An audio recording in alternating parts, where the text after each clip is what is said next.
Hello everyone, welcome back to another new video. তো আজকে সন্ধ্যাবেলায় মেয়ের জন্য চিকেন পিৎজা বানিয়েছিলাম। পিৎজাটা সচরাচর আমরা বাড়িতেই বানিয়ে থাকি, তো কিভাবে খুব সহজ উপায়ে আমরা পিৎজা বানাই বাড়িতে সেটাই তোমাদের সঙ্গে আজকে শেয়ার করব। পিৎজার ব্রেডটাও বাড়িতে বানাই, বাইরের পিৎজা খাই না বললেই চলে। এই পিৎজাটা খেলে তোমরা বাইরের পিৎজা ভুলেই যাবে।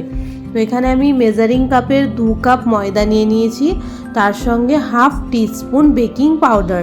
হাফ টিস্পুনের দুবার দেবে, মানে half teaspoon plus half teaspoon baking powder.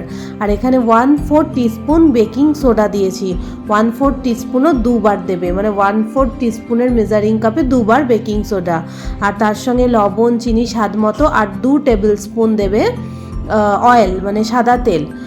আর এখানে আমি 2 কাপ ময়দার জন্য 1 কাপ টক দই ইউজ করছি। 1 কাপ টক দই, যদি 1 কাপ ময়দা ইউজ করো তাহলে হাফ কাপ টক দই দেবে।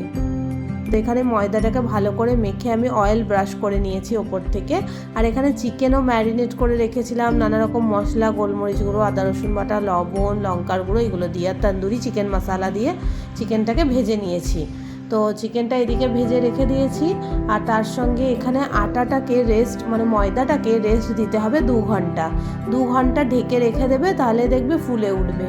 ভালো করে হাতে করে স্প্রেড করে নিতে হবে। যেই ট্রেতে বা প্লেটে তুমি করবে পিৎজাটা সেটাতেই স্প্রেড করে দেবে। এটা বেলা খুব মানে মুশকিল, তো আমি বেলিনি, আমি একদম নরম করে যেহেতু আটাটা রেডি করি, তো সেই জন্য আমি এখানে হাতে করে স্প্রেড করে নিয়েছি। আর ফোকে করে আমি ফুটো ফুটো করে নিয়েছি যাতে এটা ফুলে না যায় কেকের মতো। তো এখানে আমি পিৎজা পাস্তা সস, যেটা বাজারে রেডিমেড পাওয়া যায়, সেটা ইউজ করেছি। আর তার উপরে দিয়ে দিলাম মোজারেলা চিজ, আমি আমুলের মোজারেলা চিজ ইউজ করেছি। আর এখানে সব রকম সবজি যেমন টমেটো, পেঁয়াজ, গাজর দিয়ে দিয়েছি।